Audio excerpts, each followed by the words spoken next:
One of my pet peeves, as I'm sure you know by now, is that when the snow is coming, our weathercasters tend to describe snow as bad weather.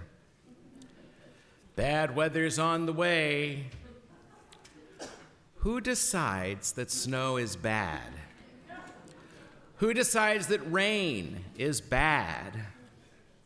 I have written so many letters to weathercasters, castigating them for casting weather as good or bad.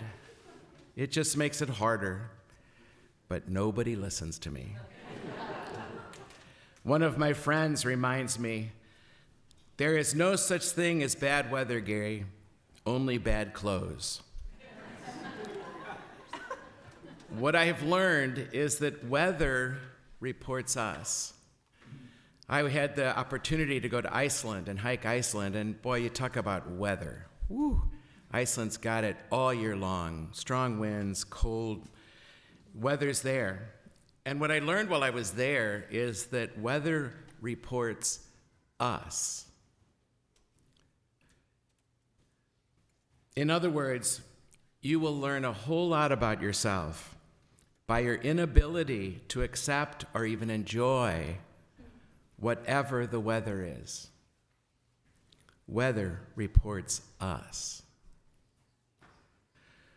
When our first cold day arrived here in St. Louis after an amazingly beautiful and extended fall this year, when that first cold blast hit, I found myself complaining, I'm so not ready for winter.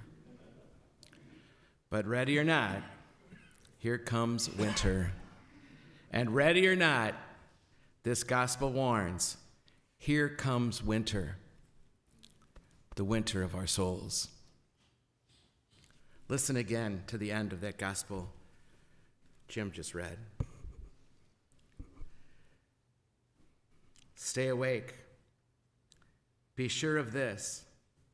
If the master of the house had known the hour of the night the thief would break in, he would have stayed awake all night long and not let his house be broken into.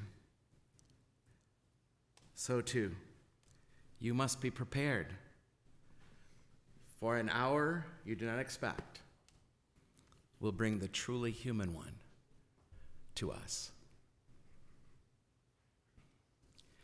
Just as we start to move clothes around in our closets now, to put away those shorts and those t-shirts, and yes, even my Birkenstocks, and we start to move the coats and the jackets and the boots to the front of the closet, just like I start now to plan my walks in the direction of the flags flying on top of Brookings Hall just outside my window.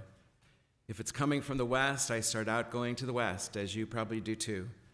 But those flags are my signal to repair where I want to start walking and in which direction.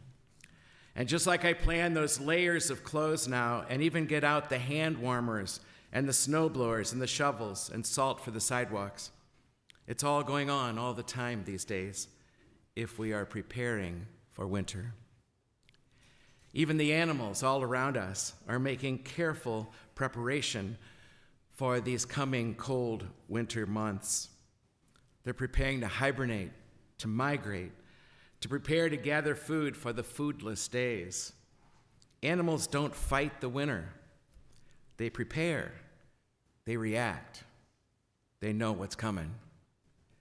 Winter is time to maximize their rare resources.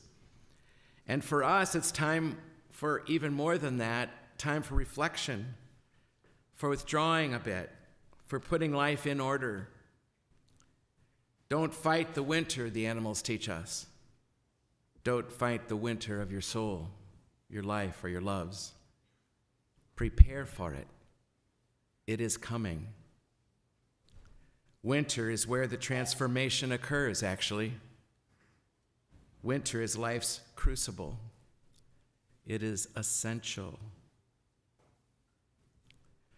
So do we need to prepare then for the coming months, the winter months of our souls, when our consolations are getting fewer and fewer, and we feel less and less safe even in this world. We can learn to reframe how we see and what truly does belong, and learn to love what is now, so that when the rough patches come in life or in work or in family or in any friendship or marriage, we're already ready for those tough patches. We've done the preparation for it. We learn to prepare first. How about that snowfall in Buffalo last week? 7 feet in just a few days. 7 feet of snow in just a few days. I think the snow forgot to stop. Were they ready? Are we? We get ready for the winter of our souls in a lot of different ways. One is to be read up on and be aware that some of this stuff is going to come, and it's normal, and it's to be expected, and it doesn't have to throw us off so terribly much when the rough patches do come to our lives.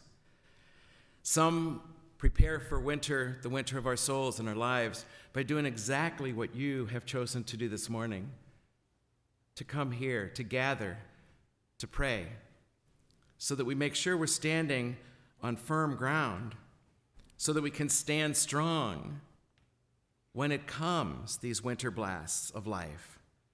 With our feet firmly on the ground, we can stand strong, and we invest then in our friendships now, for example, and in our marriages now, so that they are ripe and ready and strong to withstand the winds of inevitable conflicts, so that we can weather these storms, the next hurt feeling, whatever a 7-foot snowfall might look like in our lives, in our friendships, in our families, so that we can figure out a way to get out from under it and to the other side of it by being prepared. Part of us seems like we want to resist these things. We don't want to think about them on a good day. On a warm, beautiful, late fall, early winter day, we don't want to think about snowblowers and shovels and layerings. But that resistance is going to get us in trouble. And maybe those are the days we especially need to be getting ready. Advent celebrates a wintering God. And even in winters, even the winters of love. And to come to remember, because of the text we'll be reading Sunday after Sunday, to come to remember that God is in the preparation as surely as God is on the other side of the suffering. In those acts, if we invest ourselves, the love of God is available to us, even in the preparing. It's not just about the future. Winter is at once a season of the natural world, a respite our bodies require, and a state of mind. A cyclical, recurring weather pattern it is in any life and in any love. Perhaps the time of pandemic was a vast communal experience of wintering, so that we could maybe be more ready right now than ever for what is coming someday, somehow, some way. Advent can open up a piece of our experience we need to consider, but hesitate to name. Wintering, my friends, is a real thing in life, and in the Midwest, and in everyday life, and in every love. It can be replenishing. It's not just bad. It has its own beauty, if we're ready and eager to seek it out when it comes, and not just finding ourselves complaining. Snow itself makes a clean break in our world. It transforms. Everything is different waking up to a snowfall in the morning. Everything sounds different.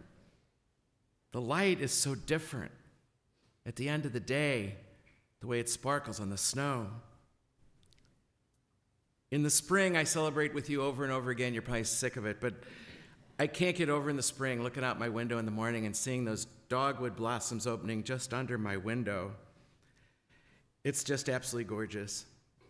But how about my readiness, like I was surprised the other day, that now this crisp, empty winter time, the branch is barren and a cold chill in the air. And then there comes to a light on one of those cold, barren branches, this beautiful, bright, red cardinal bird, outstanding against this winter background. Or the frost, the shape of the frost on the window.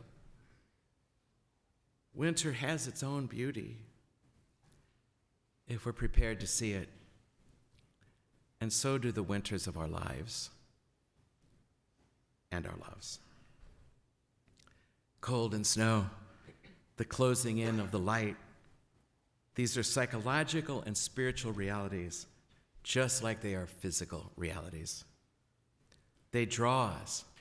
They even force us to slow down, to rest, to retreat in difficult times. Wintering. Yes, for sure, snow humbles us. But even that, we need to be humbled. Our wintering gives us, you and I, an opportunity, what it can teach us, what it is asking of us, to let it in when it comes. Some days it's really hard to believe that it's summer on the other side of all this winter. But can't we just be in winter rather than waiting for it to pass? How can I come back to a peace with what is instead of bouncing between extremes in my brain and in my heart all the time? We can take, you and I, we can take this wintering moment to become clear with ourselves.